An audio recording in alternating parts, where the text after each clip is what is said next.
Բաքուն շարունակում է մեղադրել Երևանին սահմանային կրակոցների մեջ։ Ադրբեջանի ՊՆ-ն հայտնել է, թե մարտի 31-ին ժամը 17:00-ից մինչև ապրիլի 1-ը ժամը 4:45-ը Հայաստանի զինված ուժերը կրակ են բացել Շորժայի, Խոզնավարի, Վարդենիսի և Գորիսի դիրքերի ուղղությամբ ընդմիջումներով ադրբեջանական դիրքերի ուղղությամբ։ Հայաստանի պաշտպանության նախարարությունն էր հետքերը կրակ բացելու մեղադրանքները, նշելով, որ պնդումները չեն համապատասխանում իրականությանը։ Նախորդին էլ Բաքուն նման երկու հաղորդագրություն էր տարածել։ Հայկական կողմը եւս հերքել էր դրանք, նշելով, որ հենց ադրբեջանական կողմն է կրակել Սյունիքի մարզի Խնածախ բնակավայրի ուղղությամբ իջի հետևանքով բնակելի տուն է վնասվել։ Առաջին անգամ Հայաստան կատարած պաշտոնական այցի շրջանակում Ֆրանկ-Վալտեր Շտայնմայերը մարտի 31-ին Ինստագրամի իր պաշտոնական էջում հրապարակել էր Արցախի դրոշի լուսանկարը գրելով. «Հակամարտությունը վերաբերում է Լեռնային Ղարաբաղի տարածքին, տարածաշրջանը իրավաբանորեն պատկանում է Ադրբեջանին։ Այնտեղ հիմնականում հայեր են ապրում, վերջին մի քանի տասնամյակների ընթացքում բազմիցս բախումներ են եղել»։ Պաշտոնական Բաքվի արձագանքը չուշացավ։ Ադրբեջանում Գերմանիայի դեսպանը երեկանչվեց երկրի ԱԳՆ։ Բաքուն բողոքի նոտա հղեց Գերմանիայի նախագահի Ինստագրամի պաշտոնական էջում հրապարակված Արցախի դրոշի լուսանկարի կապակցությամբ։ Գերմանիայի նախագահն էլ պաշտոնապես ներողություն է խնդրել, նշելով, որ տեխնիկական սխալ է տեղի ունեցել։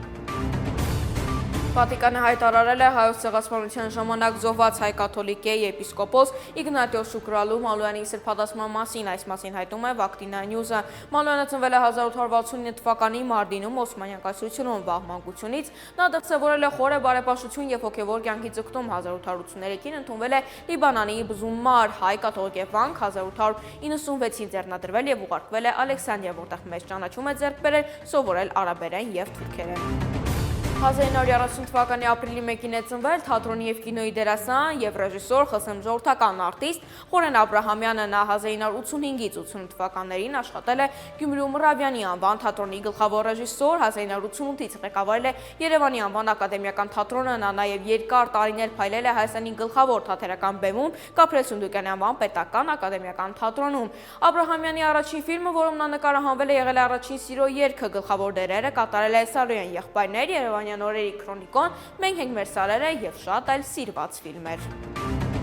Առաջիկայում վճարովի կդառնա նաև երևանյան ցայտ աղբյուրները։ Դեռ հայտնի չէ, թե մեկ անգամ ցայտ աղբյուրից ջուր խմելու համար որքան պետք է վճարենք, բայց գինը տատանվում է 50-ից 100 դրամի միջակայքում։ Համացանցում այսպիսի ապրիլ մեկյան կատակ էր լայն տարածում գտել ու իր արանցում առաջացրել հանրությունում։ Շնորհավոր ապրիլի 1։